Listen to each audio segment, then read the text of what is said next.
getting into the business, what was that initial jump for you? And then at what point, like you had 6 and then, hey, let's do our own thing. And then we grow it to here. And then we make this transition here. But early on in the beginning, and this is just kind of, I think, important for a lot of agents to hear, is at what point do you make that transition to say, hey, okay, it's time to create more leverage. Hey, it's time to build this team out if I want to. And what does that mean? Because, a lot of people think building out the team, they're like, okay, well, yeah, it's instantly going to be, I'm just going to, they start doing the math, right? They're like, well, hey, this agent can bring me this, but they don't understand what it takes to be able to get to that point. And sometimes they go backwards a little bit in their revenue and their profitability as they're trying to build the team.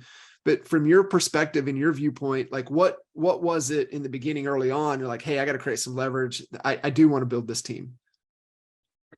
Well, I guess it got to a point where I was so busy that I was never home. Right. Mm-hmm. And I knew that something needed to be done. And I always was under the impression that nobody could do it as good as me. And, so then finally I hired a coach. So it took me 5 years to hire a coach. And finally, I hired a coach and my business doubled. And at the time it was all about implementing systems and getting my business in order and not just being focused on selling all the time. And now we had to get some leverage. So the first thing we did was we hired an assistant. First year, I thought, okay, this is going to take a lot off my plate, but actually my business doubled because I was now focused on those money-making activities, which is what my coach had told me. First 5 years, I was just throwing mud on the wall as fast as I could. Stuff was sticking, stuff wasn't. I wasted a lot of money. I wasted a lot of time.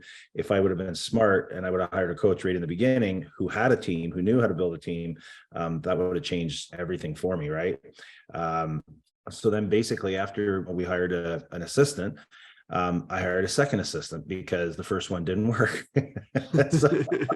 and then after the second assistant, I went to a third assistant. And I realized real quick that I was looking for somebody that could do everything. I was looking for somebody who could do great paperwork, marketing, be an ISA and call clients and all that. And what I found was, that was very hard to find somebody who could do everything. And my expectations were just maybe a little too high. So then eventually we had 2 people, and then we had a buyer's agent because now I just couldn't handle the volume myself. Yeah. So then that's when the buyer's agent started coming, and then we started growing that. And that's kind of where it started. And then it just kind of evolved from there. Yeah, and usually, in the beginning, it's a necessity out of pain, right? And making that initial hire out of pain instead of focusing, okay, well, if I'm, like you said, if I had a framework to make a better decision, then it would have been completely out of a gain. And that's what it ultimately was. It relieved pressure, but what you're supposed to be doing, it frees you up to do more time and end up doing twice the amount of production. And so looking at those investments, right? Those are investments. And what was the ROI on that first hire, right? What was the return on that investment? And the misconception, I believe, is a lot of people look at it as, hey, I'm bringing people in, but look at this expense I'm taking on. It's like, no, it's not an expense. What's the ROI? And the only thing that it becomes an expense is if you don't reallocate the time that they're taking off of your plate. Now, do we need better quality of life sometimes? Yes. But that's still an investment, right? Because you're getting a return back on the high lifetime value, the high relationship activities that you tend not to get to when you're working 80, 90 hours a week, seven days, there's no breaks, there's no nothing until it's a forced break, right? It's either health or ultimatums or things that you've got to make those adjustments. And I think that's a great point to when you let the production drive the decision to make those additional hires. Now in the business for so long, even coaching and leading other agents that are building out their teams. Do you tend to see that they jump to it sometimes a little too soon? For me, when I was doing it, the biggest issue I had making that step to build a team was I was, like you just said, I was looking at it as an expense. Now I got to spend, when back then, 15 years ago, it was $40,000 a year. That was a lot of money. And my concern was, hey, I'm busy during the summer months, but in the winter I got nothing going on and not as much income. So can I carry that person? Right. So it was almost a fear of having somebody that I was employing now. Right. But because we made such good use of it, and I had some good guidance on, some coaching to help me get to that level, where we could assign the proper things to that person.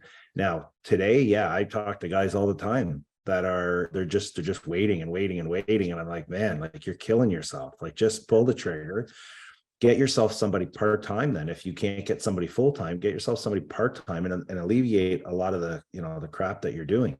I mean, they always categorize it like A, B, and C activities, right? So your A activities are the things that you should be doing, and you should be delegating most of your B and all of your C, which is all the stuff that you don't want to do or don't enjoy doing, right? Yeah. And if you're doing that, then you're just going to be so much more productive, and you're going to be, first of all, you're going to feel better. You're going to be healthier. You're going to have time to go to the gym. You're going to have time to, see your family. And then when you do work, you're going to be more productive. I mean, I got to a point where even my clients were starting to say, man, you look tired. Hey, thanks. I'm like, really?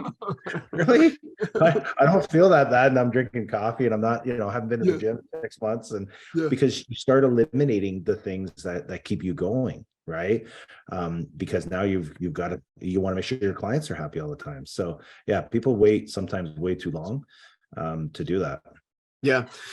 Too, I think when you start to see you're riding that roller coaster, you do really, really well at getting a bunch of business, and then you go into servicing the business and you stop doing the activities that get you the business in the first place. And it's just riding that roller coaster. And it takes a little while to build the machine to get that constant flow of opportunities.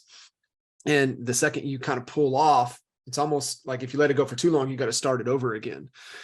And then you just know kind of what we talk about as that cash conversion cycle, right? Before you start to see the cash from those efforts that start to come in. So being able to maintain that.